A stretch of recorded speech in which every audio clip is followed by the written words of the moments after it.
Mm.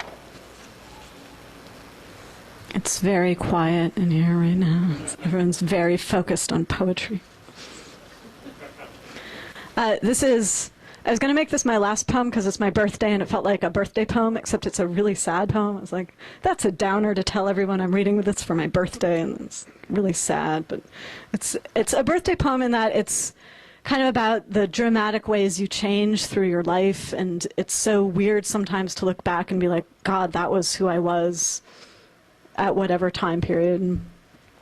It's called Repercussions of the Current Import-Export Ratio. They smuggled turnip seeds into the New World by sewing them in a hem. Welcome, the customs official said. There is a mystery about people when they leave us. How does a skipped stone pick the moment to sink? A donkey drags a plow through the dirt.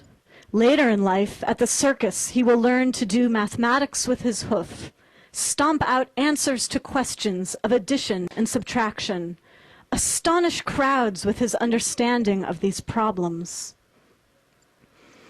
I draw images of who I used to be and drown them in the lake. I bind them to rocks to prevent them from ever resurfacing. The customs official sinks crates of contraband into the sea and wonders where each bullet might have been bound. The fireworks he hides and explodes the following summer, his face becoming the strangest colors beneath the bursts. The snake crawling out of her skin pulls it inside out like a nylon stocking. I wonder who would recognize me now.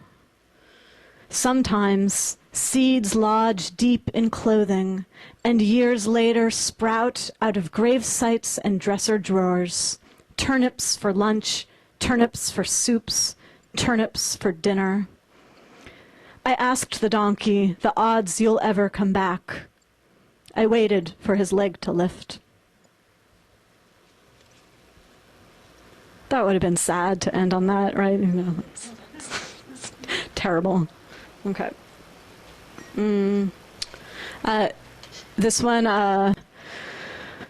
there's like a poetry rule. If you read one antelope poem, you should really read a second antelope poem. So this is the second antelope poem. This one is for my dear friend Justin Bigos, because the stolen line in this poem is stolen from our shared hero, perhaps shared by Paul, you know, just since I can tell we're already in simpatico, and my future friend on the couch, which is Werner Herzog, and come on, who also loves Werner, hero, yes, hero to masses everywhere, but he had this amazing line. I stole it just verbatim in this poem, I'm pretty sure. It's from one of his books, and he was writing about a walk he was taking through France, and in like Werner way, he's like, I mean, it was written, but in my mind, it's his voice. So it was like, I see a bicycle just abandoned. A crime? And I'm like, Werner, just because there's a bike by the side of the road doesn't mean a crime was committed. It's very Werner, so I just love a crime. This is called A Spell for Going Forth Safely by Day. Oh, actually it's not. It's called A Spell for Going Safely Forth by Day. That's better. The hunter pushes a bullet beneath his tongue to fix his aim. Or is it to stave off thirst? The antelope, pausing at the brook, fears each snap. The child drinks, the child is tired. For the child, the day is done. Some animals enter caves and never reemerge. Only later, studying footprints, did I realize I'd seen you dying. I knew nothing of how things perish, how the feet falter first, doctors nudge tubes down throats, how the last word might be hello. I see planes fly by, but not the pilots' faces. I see a bicycle just abandoned. A crime? My mind replays the upturned wheels' dwindling spin.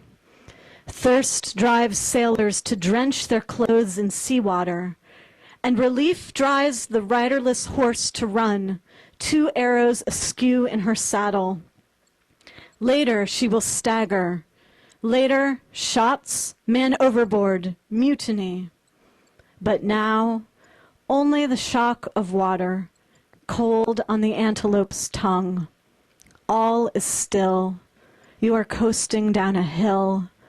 There is nothing here to fear.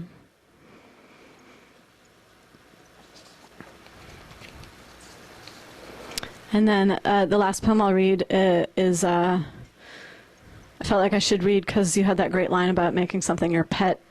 And this was sort of weirdly inspired by my friend Jesse, who had rats in his apartment who he turned into pets, which is like really cute.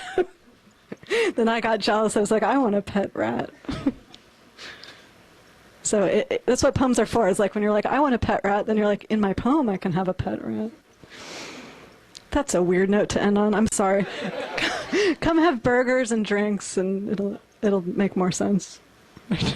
Justin's like, I'm never asking you to read again.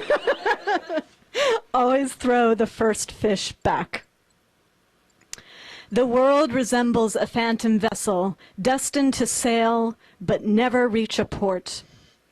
The kidnapping victim, bound to a sawmill, tries to loosen the ropes in vain as electric sparks shower down, unsure if help is on the way. Later in life, he will apprentice with a sailor and learn to pull apart every knot. I am not afraid of shackles, but I dread the traps that precede them. The decoy duck, the pitfall, the plainclothes officer posing as a friend. Once imprisoned, you can relax into your chains, befriend the rats, who will elect you as mayor. You will have time to entertain their many complaints, to feel the stones beneath you separately, round or pointed, to chalk mark each day. But the difficult trick is to die without thinking of betrayal, the quicksand under the bed.